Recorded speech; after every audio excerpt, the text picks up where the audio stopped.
Hari Bol, Hare Krishna. You all enjoyed Janmashtami, yes or no? Yes, Maharaj. So tell me something special realization you had from Janmashtami. Anything special you like to share?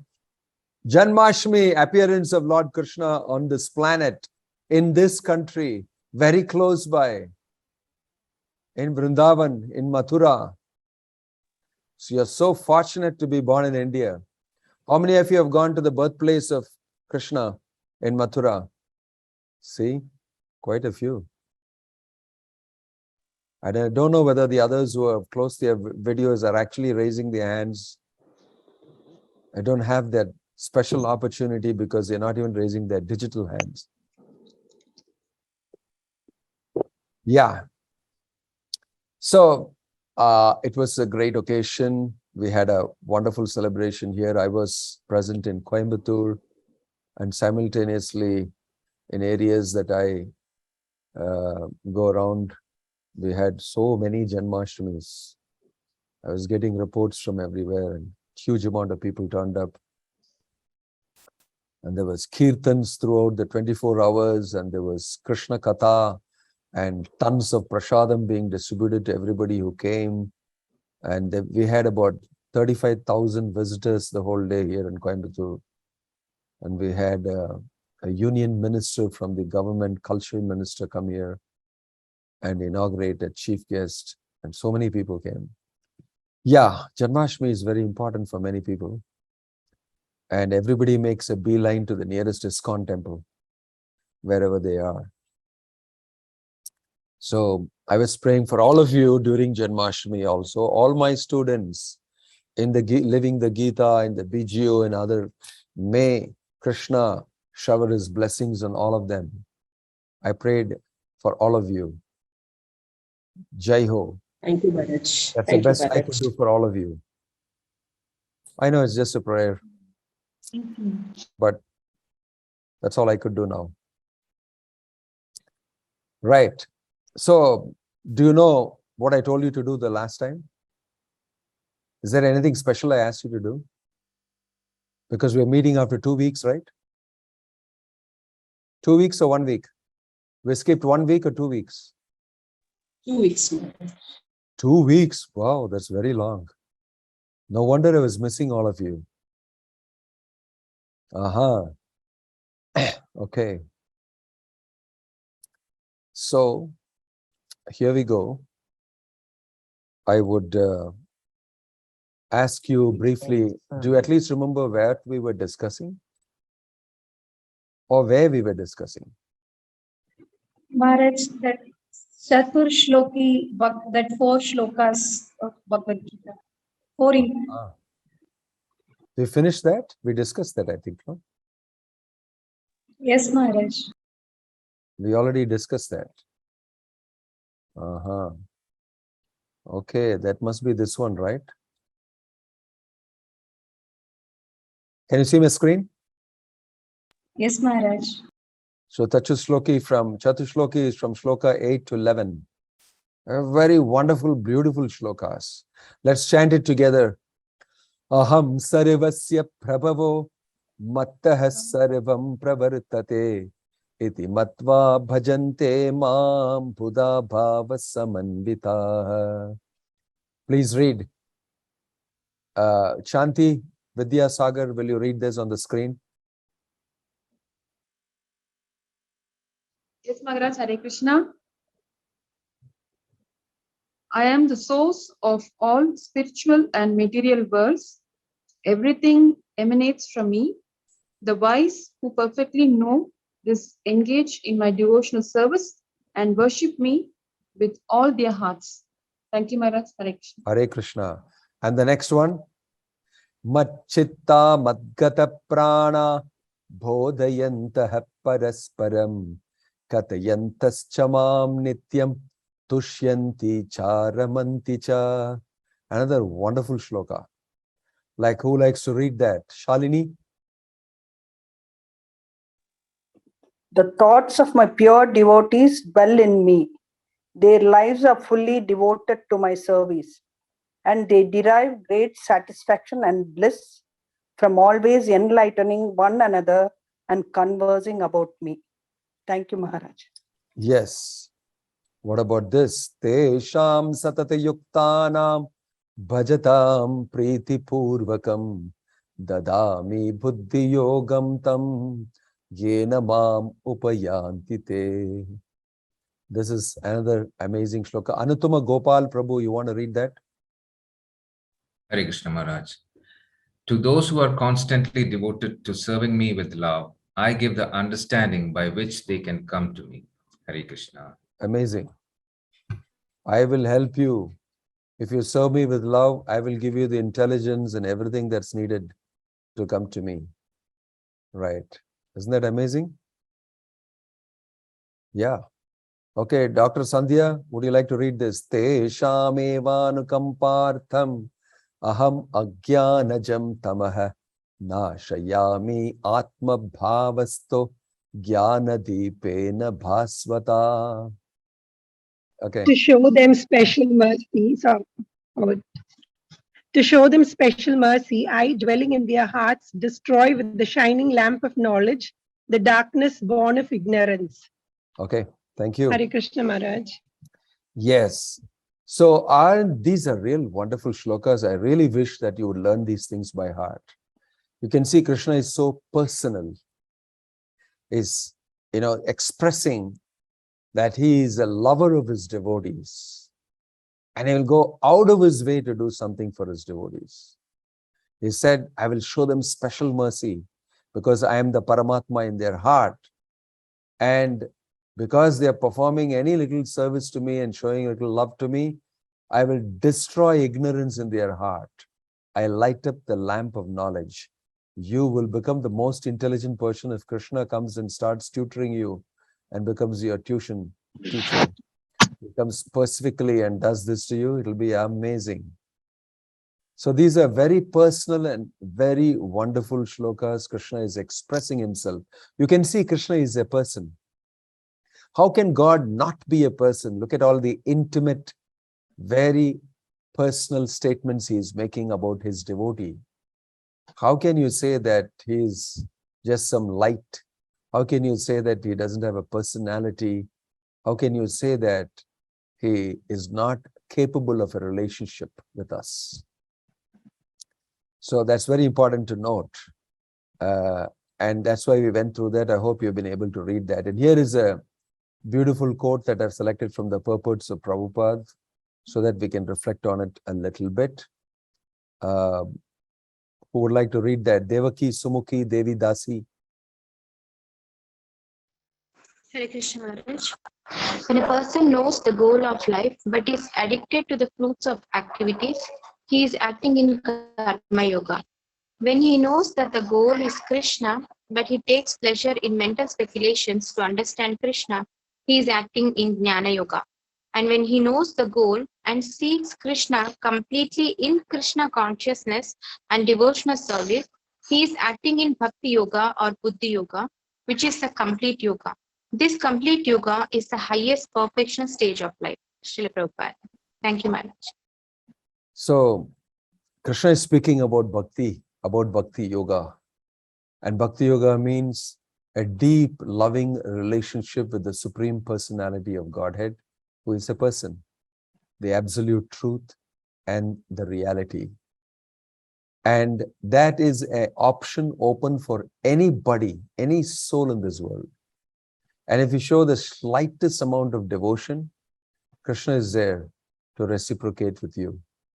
So Prabhupada is saying, the yoga ladder we discussed in the 6th chapter, how from Karma Yoga to Jnana Yoga to Ashtanga Yoga and then to Bhakti Yoga, how that process occurs. So here Prabhupada is explaining that sometimes people get stuck in one of these ladder rungs. You become too involved in religious fruitive activities, that homa, this yajna, that ritual, this ritual and all that. But Krishna is the goal, but still you like to do these things, then you're acting in Karma Yoga. Similarly, if you take pleasure in speculating, sometimes people, they just keep footballing an idea from left to right, from this goalpost to that goalpost, and it gives them great thrills in their intellectual platform and their mental platform. That person is stuck on jnana. And he knows the goal is Krishna, but just hold on a little bit. Let me have a little fun here. I can come out like a great intellectual, and it's so great floating these ideas in the head and, playing around with them. Such a person is a jnani. And there's great value for such people in this world. Each one produces one type of speculation, a new theory on God, a new theory on this, a new theory on the truth. People go gaga. They read his book, they read him and make him a big intellectual. But the point is that he has not reached the absolute truth. He knows it, but he is reveling in a gratification on the intellectual platform. But a devotee, what he does is what Krishna mentioned now. He said that he is a sincere person. He likes to hear about me. He's fallen in love with me. And he is always engaged in service to me. To such a person, I will go out of my way and do things for him to come back to me. But he won't do the same thing for a jnani, for a karmi, for a ashtanga yogi. He didn't say that only for a bhakti yogi, he will do this. These 4 shlokas that you read, Tesham satata yuktanam bhajatam priti purvakam dadami buddhi yogam tam yenamam upayanti te.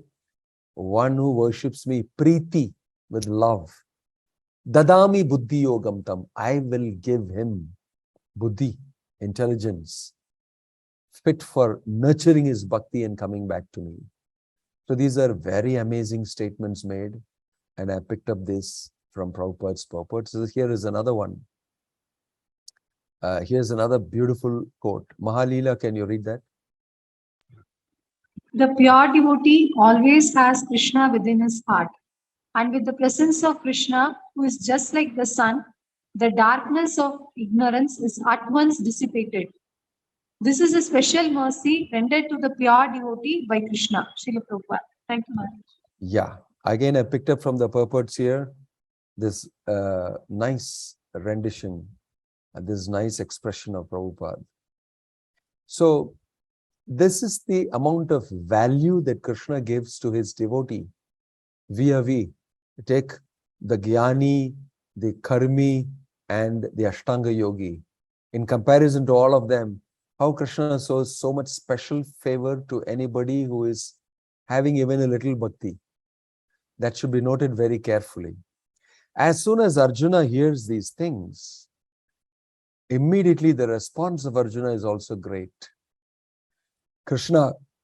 Arjuna accepts Krishna as a supreme absolute truth in shlokas 12 to 13. You can see that, we can read it. Then he says that great authorities have said the same thing that you have mentioned to me about you. I have heard it from others. Actually, only you know yourself and you are declaring it to me. And then he goes ahead and says, can you show me more? Right? So here is the shlokas here. If you open up 10.12, I'm sorry, it's numbered wrong here. 10.12 and 13 in your book, you will see that special shloka. Go ahead. Arjuna vacha param brahma param dhama pavitram paramam bhavan purusham shashvatam divyam adidevam ajam vibhum ahustvam rishayah sarve devarshir naradastata asito devalo vyasah swayam chaiva pravishime. It's a wonderful expression here by Arjuna. He's been hearing very carefully, attentively, right? So he's able to understand everything that Krishna is saying. There's no waste of time here at all. Arjuna did not sleep off in between, like we sleep off in the class, something like, oh, what did he say? I mean, I forgot. It's okay. Anyway, recording will be there. I'll see it later. We do all sorts of funny things, especially in the universities, in the classes and all that. They're busy texting or writing a romantic letter to somebody sitting in the other seat and flinging it across. They're doing all sorts of crazy things because nothing is interesting, nothing as boring as the lecture that is coming forward. And you may very well sleep. Some openly sleep it out. But here you'll see Arjuna, what an amazing student he is. He's all eyes, all ears, and he's hearing. And then he's immediately responding because he's the one who has doubtfully asked so many questions. And Krishna is taking all the pains to answer because he knows he's a very good student. And he's extremely intelligent. It's worth investing in him. So he asks questions, he hears carefully, and now he is making his comment. Till now, he has not said anything much. In the 11th chapter, the 10th chapter, he's finally saying, wow, thank you. After 10 chapters, he's saying, Param Brahma, Param Dhama, Pavitram, Paramam Bhavan, Purusham, Shashvatam, Divyam, Adidevam, Ajam Vibhum. Very beautiful translation there, which you can also read. Can I ask Shobha Warrior to read this translation on the screen for 12 and 13? Ahustvam rishayah sarve devarshir naradastata asito devalo vyasah swayam chaiva bravishime. Go ahead. Arjuna said, you are the Supreme Personality of Godhead, the ultimate abode, the purest, the absolute truth. You are the eternal, transcendental, original person, the unborn, the greatest. Great sages such as Narada, Astadevala, and Vyasa. And truth about you, great sages such truth about you, and you yourself declaring it to be. Confirm this. Thank you, Shobha ji. Thank you very much. Yeah, look at this statement. Param Brahma, Param Dhama, Pavitra. You are the Supreme Personality of Godhead, the ultimate abode, the purest, the absolute truth. You are the eternal, transcendental, original person, the unborn, the greatest. Look at each one of these expressions. The greatest, the unborn, the original person. You are eternal and transcendental. You are the absolute truth. Purest, the ultimate abode, Param Dhamam. So in this way, Arjuna is expressing his realization after hearing so many 9 chapter, 10 chapter is hearing, is expressing his realization. And he's an extremely intelligent person. So should you follow Arjuna or not? What do you think? Is this guy capable of leading us on the right path? This guy called Arjuna? Should we follow him? Do you vote for him?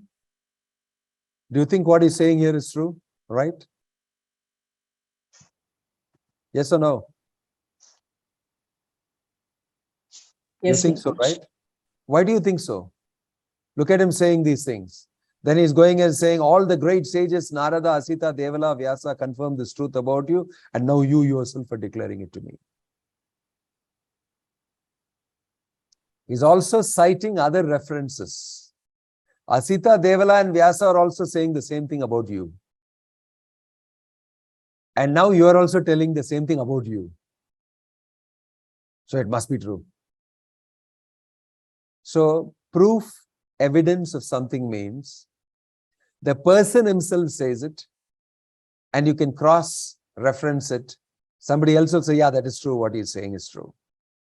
And who are those others who are saying so? They're not ordinary people.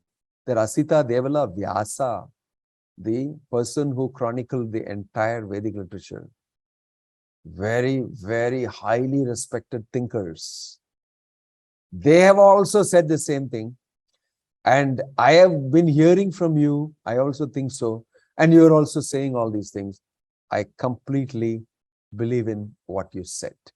100%. So how is it that sometimes people read the Gita and say that I am not convinced? Or how is it that people read the Gita and talk something diametrically opposite, that I am God? Can you come out of reading the whole Gita, land up saying, I have read the Gita, I understand that I am God? Can you believe that? Did you see Krishna saying anything, an iota of such type of a sense anywhere? I don't think so. And this is a great Arjuna confirming whatever you're saying is 100% true. I know about it and I can produce evidence for it even from others. So isn't it a nice idea to maybe follow what Arjuna is saying? Look at this, another quote of Sarvame tadritam manye yanmam vadasi keshava nahi te bhagavan vyaktim vidur devana danava. This is another amazing shloka. Shiba Thomas, I would like you to read the translation.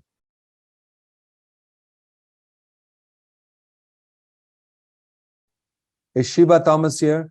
Dr. Shiba Thomas? Aha. Oh, you're there. Hare Krishna Maharaj.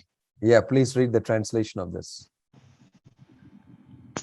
O Krishna, I totally accept as truth all that you have told me. Neither the demigods nor the demons, O Lord, can understand your personality. Thank you. Thank you, So Maharaj. see this. Sarvameta dhritam manye yanmam vadasi keshava. Vadasi means whatever you told, I completely accept as truth. This is a statement from Arjuna, who is a very powerful, amazing personality, who is a star of the whole Bhagavad Gita and one of the greatest of all the Pandavas. Neither the demigods nor the demons, O Lord, can understand your personality. But I have done so now by your grace and by your mercy. That's the meaning of this. By Krishna's grace, Arjuna is able to understand. And he's making a side comment that even the demigods don't understand you. But today I have understood you by your grace. Right? This is a very powerful statement. So Prabhupada is saying it is not so easy to understand. See here what Prabhupada is saying. Unless one is in the disciplic succession, he cannot understand Bhagavad Gita. It is not possible by so-called academic education. Is that clear? Bhagavad Gita is not something that you can study, write an exam and show a certificate and say that I've done it, I know it. Why? I've got a degree in Bhagavad Gita. There are people who can give you a degree in Bhagavad Gita. I can get an undergraduate course in Bhagavad Gita. No. You have to hear it in the disciplic succession. Evam parampara praptam imam rajarshayo viduhu. In the 4th chapter, we heard that from Krishna. Right? And this is why Arjuna is saying, I have understood, but even the demigods have not understood. They cannot understand. Although they even follow the parampara, they are still not able to understand. So it's not an easy thing to understand the truth, the absolute truth. But it's coming on a platter to you because of a pure devotee, Bhakti Vedanta Swami Prabhupada, explaining it to you. That's why when you read this Gita, you instantly understand the truth. It's not at all so difficult to understand. Because of a pure devotee's expression, you get to understand. Because Krishna works, when the pure devotee talks, he works from your heart to make you understand it. That's why he's saying, Tesham eva anukampartam aham agyana jam tamah nashayami atma bhavasto jnana deepena basvata in 11th shloka. He said so, right? I will destroy like a lamp from within your heart all the darkness. I'll light up the shining lamp of knowledge for you. If Krishna doesn't do that in the heart, even though you may read the Bhagavad Gita and get an undergraduate and do a PhD, you can still not understand the Gita. Because Krishna doesn't light up the shining lamp of knowledge. Whereas for somebody who is an uneducated person in this material world, he may open up the light of knowledge from within his heart. That's what happened to, I told you the story earlier of Chaitanya Mahaprabhu is in Srirangam visiting and taking darshan. And as he goes to take darshan, he sees a group of people around a simple man reading the Gita and they are all laughing at him, but he's crying. So he thought that, okay, he's getting insulted or something is happening here. And said, yeah, what is happening? And the simple man said, my dear sannyasi, my dear person, I am just, I bought a Gita and I want to read it because my guru told me I should read it. But I'm illiterate. I can't read. But I thought I should do something about the instruction of my guru. So at least I bought the Gita and I'm making an attempt to read. And I'm seeing here this wonderful picture of Krishna standing on the chariot as a chariot driver of his dear devotee Arjuna. And what an amazing thing it is that he's explaining to him the truth. And look at him standing and look at him explaining. Wow, my sweet Lord has taken such a position as a chariot driver. He's serving his devotee. And not only that, he's giving him the greatest knowledge. I can't, be without crying, thinking about how sweet my Lord is, how kind he is, how compassionate he is, how interested he is in Arjuna. He was crying because of that, not because of the teasing that other people were doing. Oh, look at this fellow holding a Gita, he doesn't know how to read, he doesn't know anything. That's what they were saying.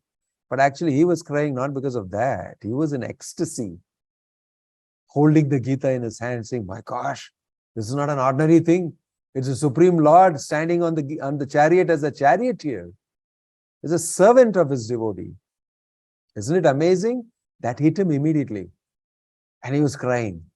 So Lord Chaitanya bent down in great happiness and lifted him up and embraced him to his heart. And he said, my dear devotee, you have understood the Gita. You don't need to read it. He embraced him. Can you imagine this? And everybody else around was so surprised. And then they started respecting this person very highly, because it was declared there by Lord Chaitanya that you have understood it. You have understood it. You don't need to even read it. Why? Because Krishna gave that knowledge, shining lamp of knowledge from within the heart of that person. Why?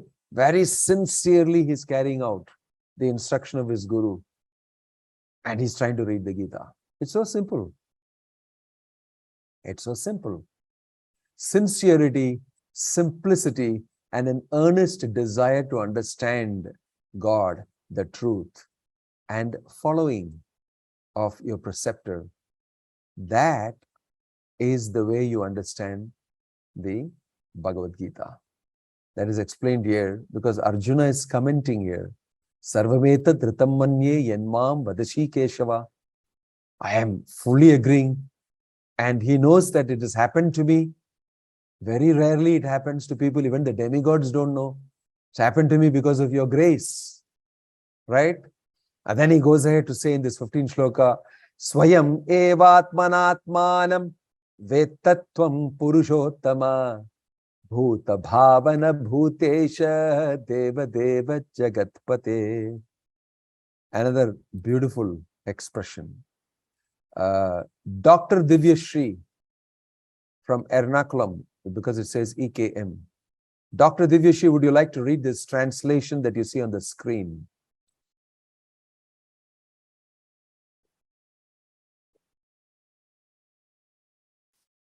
Dr. Divyashri is not there?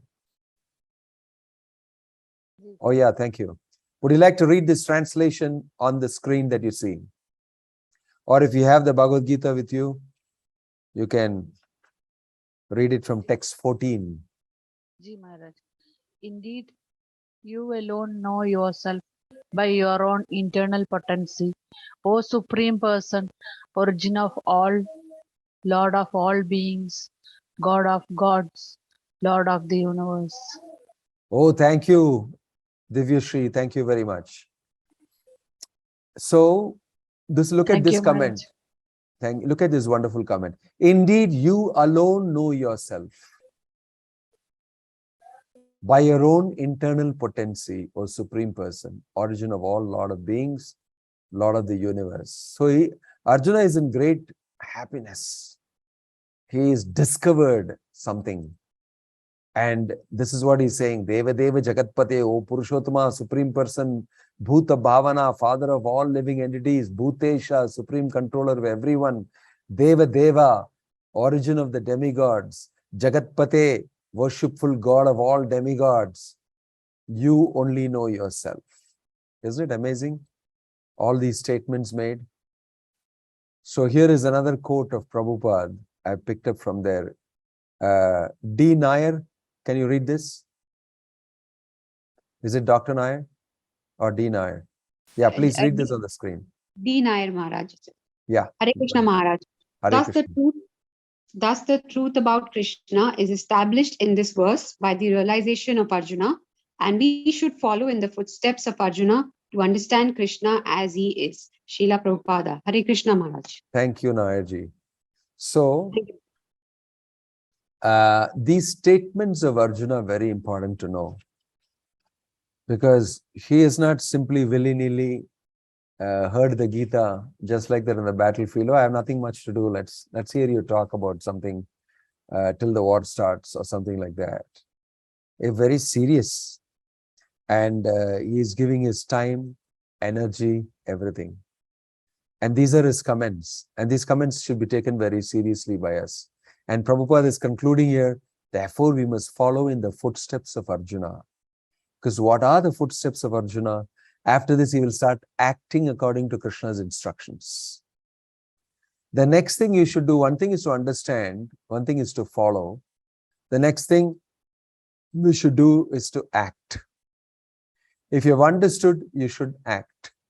Yes or no? If I've understood, I should just write an exam on Bhagavad Gita and get a certificate. Isn't it? I should be recognized for my understanding by the people of this world. Then only I am, feeling happy. No. The people of this world who don't know the Gita, you don't need their recognition. You need the recognition of a person who knows the Gita. Somebody like Arjuna says, correct, you got it. Ah, that means I must have really got it. Isn't it? Isn't that going to give you the real thrill? If you're playing the violin, are you going to take a note of appreciation from somebody who doesn't play any musical instrument, doesn't know anything about music, and it was some idiot of a guy who is just whiling away his time and says, oh, you're a wonderful violin. It's not going to be very exciting for me. Are you some musician? No, I'm not. Do you not play any music? No, I don't know. Have you heard it? No, I don't know. And you're saying you're wonderful. Okay, you heard it and you feel pleased about the music. But really speaking, you're looking for somebody who's a violinist who says, wow, that was good. I don't mind him not telling me this wonderful, it's like divine and all that. He may not say it, but he'll say, that's a good performance. Even if he says a little bit, that's a good one. From a person who knows the violin very well, he will completely move you.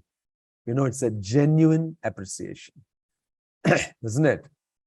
So if Arjuna tells you, oh, you got it. Oh, you got it. D. Nair, you got it. Oh, Shalini, you got it. That's the right understanding. Are you not going to feel very happy and thrilled? Of course. If a pure devotee of the Lord, Bhakti Vedanta Swami Prabhupada told you, yeah, that's the point, you got it, you're going to feel very good, isn't it? So getting recognition from the world of people is not so important, but it's important for us to get recognition from a devotee of the Lord. And if he says, oh, thank you very much for understanding that, that's a good understanding. That's what when my students write essays, and right now we are doing Bhakti Vaibhava. It's a study of the whole Bhagavat. For those who have passed the Bhakti Shastri exam, we do Bhakti Vaibhava. And each of the students, I tell them to come and give a whole class on the Bhagavatam for 45 minutes on any chosen shloka from this canto, which we have done. So they're all like very nervous. They prepare for it for 1-2 weeks. And then they say, my gosh, to speak in front of Maharaj, it's really jittery. So I pulled them down and said, you just speak, what do you know? And they sometimes give amazing sessions. They speak about their experience. They speak about their deep realization.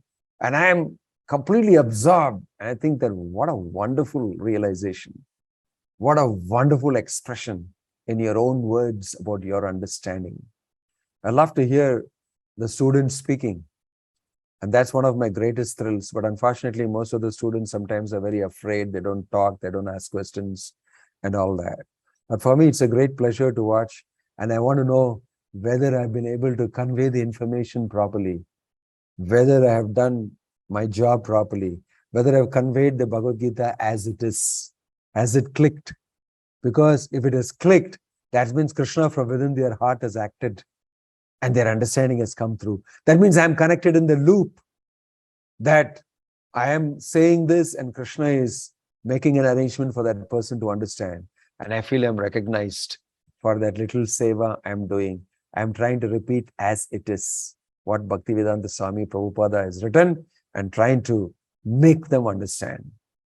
So these are all the things that go on. Prabhupada was so pleased to see, he would, sometimes in the public stage, when a huge crowd is there, he would call his disciple, a girl, a lady from America. He'll say, come on, lead the kirtan. And they will be very afraid. The whole crowd is waiting, and Prabhupada will say, he wants to show everybody, see my disciple, how he talks from America. And then they'll start chanting a shloka. And when they speak, Prabhupada is relishing it. And then everybody in the audience is thinking, wow, how they are chanting the shloka, how he has trained them. They are speaking about Krishna and they're saying you should be a devotee of Krishna. I must do this. In this way, Prabhupada would sometimes not speak and make his disciples speak. And that would have a better effect. And sometimes he would catch the best person who is the chief guest also and ask him to say a few words. And then he would cap it and finish it very nicely. So he had a strategy. But I understood many times when Prabhupada is asking his disciple to speak, he wants to see, now let's see how much you have learned. Let's see what you know. Let's see how much you're reading my books. Let's see whether the process is working on you. And when he hears them, he becomes very happy and pleased. And I've seen some of his letters written to his disciples. I am so pleased to receive this, beautiful expression of your realization on Krishna consciousness. I'm so pleased. He's really expressing it from the heart. So Krishna is also pleased with Arjuna. Why? Because Arjuna has nicely grasped the information. He will reveal that in the end. In the end, Krishna will ask this question of Arjuna, and Arjuna will say, yeah, I got it. I understood it. And Krishna will become pleased. So now what Arjuna does is, I am more interested in knowing something about you. I'm interested in something more about you. So he will ask here in 16th shloka, Vaktumarhasi asheshena divyaki atma vibhutayah yapir vibhutibir lokan imam stvam vyapyatishtasi. Then 17, Katham vidyamaham yogim stvam sada parichintayan keshu keshu cha bhaveshu chintyo asi bhagavan maya. Very beautiful shlokas. He's quietly telling Krishna, it's so wonderful to hear all these things about you and about your glories.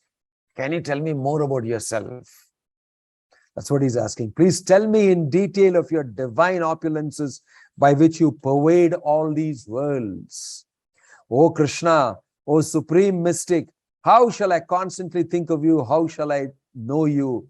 In what various forms are you to be remembered, O Supreme Personality of Godhead? Now again, he's come up with a question. He says, tell me more about yourself and tell me more about how I can constantly think of you. Right? Instantly, Arjuna is taking advantage of Krishna's presence.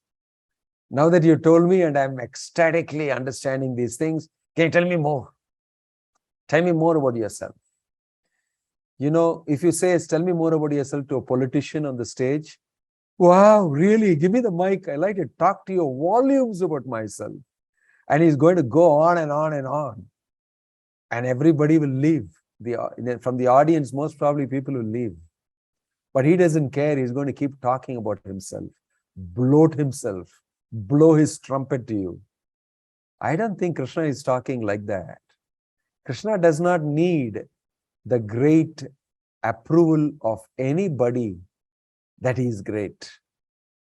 That's the meaning of Swayam Etma Evatmanatmanam. You yourself know you are great, and you yourself know the truth and everything. You don't need anybody to vouch and say, yes, you are great. You're living and performing everything very independently. You don't need anybody. But still, because I'm asking this question, you're going to reveal yourself to me. Because Arjuna wants to know. And Arjuna is my devotee. Therefore, I'm going to tell him. So Krishna will go here further. And then he will start explaining. If you read the other shloka, text 18, Vistarenatmano yogam vibhutim cha janardana bhuyah katayat triptirihi shrunavato nasti me amritam. O Janardana, again please describe in detail the mystic power of your opulences. I am never satisfied in hearing about you. For the more I hear, the more I want to taste the nectar of your words. This is what will happen to you. If you start reading Bhagavat, if you start reading the Bhagavad Gita, you want to know more, and the more you know, the more you want to know. The more you hear, the more you want to hear. You become addicted. And that is the best form of addiction. Please get addicted to Krishna Katha. Please get addicted to Krishna. This is one form of addiction we allow. We want you to get addicted. Right? Krishna wants you to get addicted. Katayantascha mam nityam tushyanti cha ramanti cha. Just now we read in the Chatushloki. They hear about me and they become completely enmeshed and they want to hear more and more about me. Right? Nasti me amritam. Amritam, this nectar, there is no end to it for me. I want to keep hearing. This is the expression of Arjuna. It means he wants to drink it through his ears. Pibata Bhagavata Rasamadayam. Pibata means I want to drink it through the ears.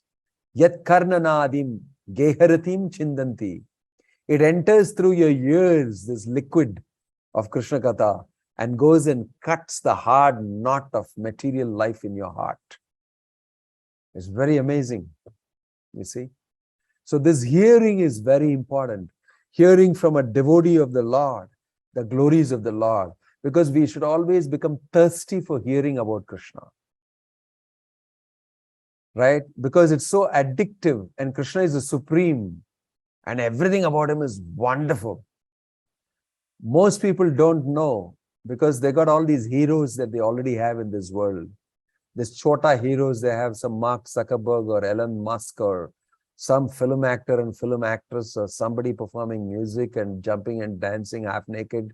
Somebody like that becomes your pin-up poster, and then you day in and day out think that's all there is for me. I've achieved it. If I can attend that concert and if I can get a little bit of the whiff of that person, I will think everything is achieved for me. No. Krishna is far, far, far, far, far greater and most beautiful. It is just that nobody's introduced him to us. You can head over heels fall in love with Krishna. That's what will happen to anybody and everybody. And Arjuna here is already started. He's saying, I can't stop hearing about you. Can you keep talking? Let's make the battle wait. It doesn't matter. Anyway, I'll pull my arrows and shoot all of them and they'll be finished.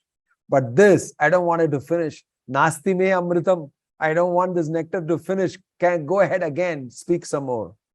And Krishna is not blowing the whistle and saying, hey, come on, we got to fight a war. This is not the time to talk about me. No, Krishna goes ahead. Krishna goes ahead and said, okay, you want to hear? I'll tell you. And then he says, there's no end to my glories. And how much can I tell you? And how much can you hear, by the way? And so this is an unlimited conversation. Both of them are not in a hurry about anything under the sun. Because Krishna he's the Lord of everything. And everything will happen according to his desire only. If he doesn't want to fight the war now, they'll all just wait. There's nothing that anybody will do because he is the ultimate doer.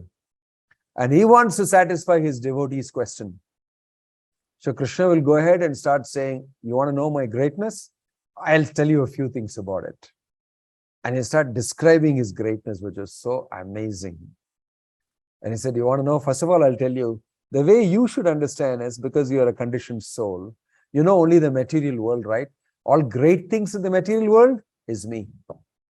From Adityas, I am Vishnu. Out of all the stars, I am Moon. Out of all the Vedas, I am Samaveda. Out of all the demigods, I am Indra, the king of heaven. Out of all Rudras, I am Shankara. Out of all mountains, I am Meru.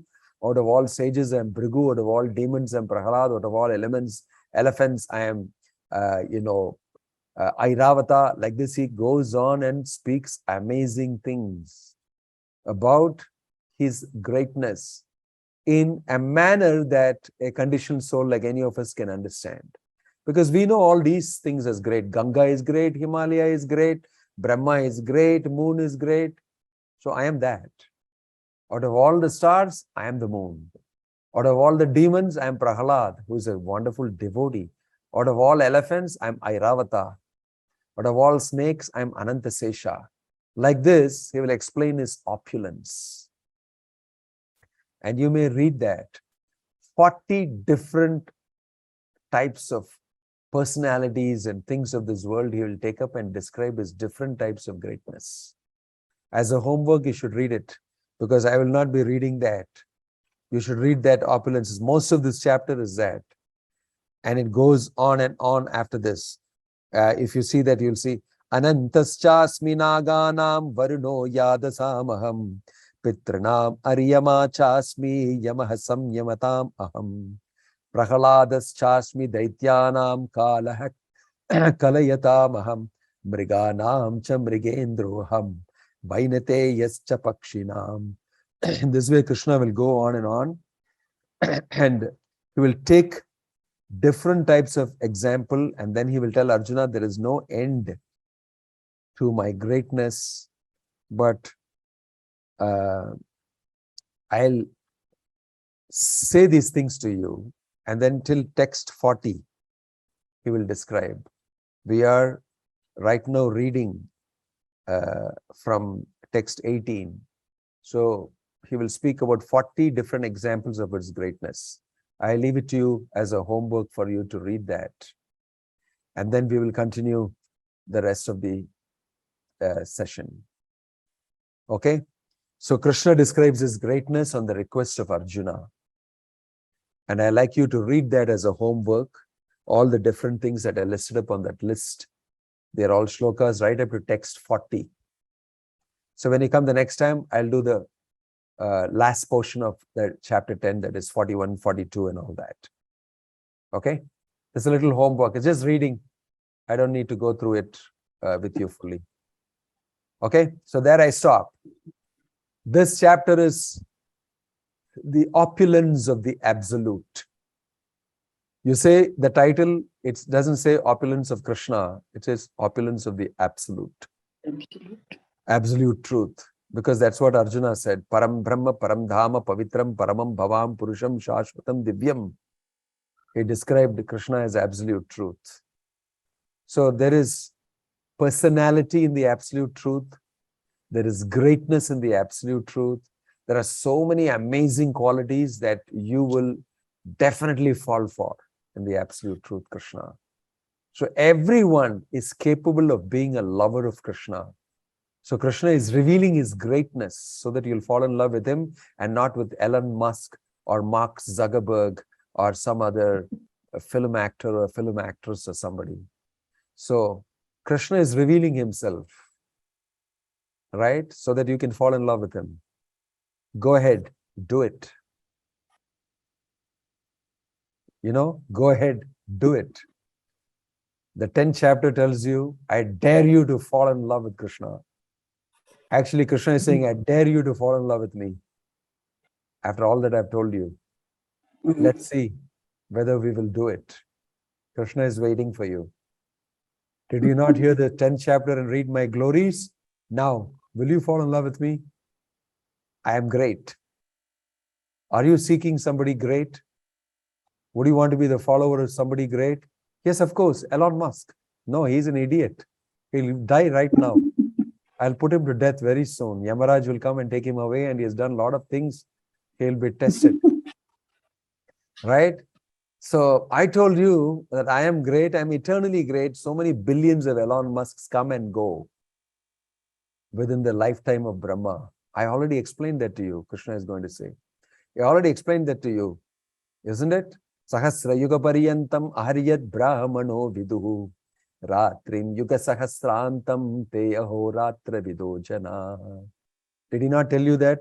Brahma is just a small guy. He is, Brahma himself, his lifetime, we said, is 11 trillion and 40 billion years. And Krishna will say that his is a very small thing. He just comes and he goes. And his lifetime is one breath of mine. Brahma becomes very small. So Krishna is so great, and he manifests himself as Vishnu, Mahavishnu and everything. So he's spoken about his greatness so much. We must do something about it. We can't hear somebody's greatness and go to sleep and do our regular stuff without getting the least bit affected. Because normally if we hear the greatness of somebody, we want to follow him on Twitter, we want to follow him on this, we want to take up this thing, what he said, I want to buy his book on Amazon, I want to read it, I want to talk about it, I want to tell everybody I read this. I want to do so many of those things. So here is a chance for us to fall in love with Krishna, because get to know his greatness. Please do it. Om Tat Sat. Any question? Any comment or any question? This is your time to do it.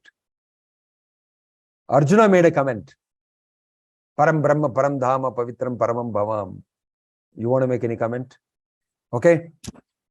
You're all such obedient, wonderful students who have no opposition to anything that is said by Krishna. And I know you accept everything hook, line, and sinker, and you're going to become wonderful devotees. I shall report to Krishna about it. Hari Bol. Good night. Thank you, Maharaj. That's it. Hare Krishna Maharaj. Good night. Hare Krishna. Hare Krishna.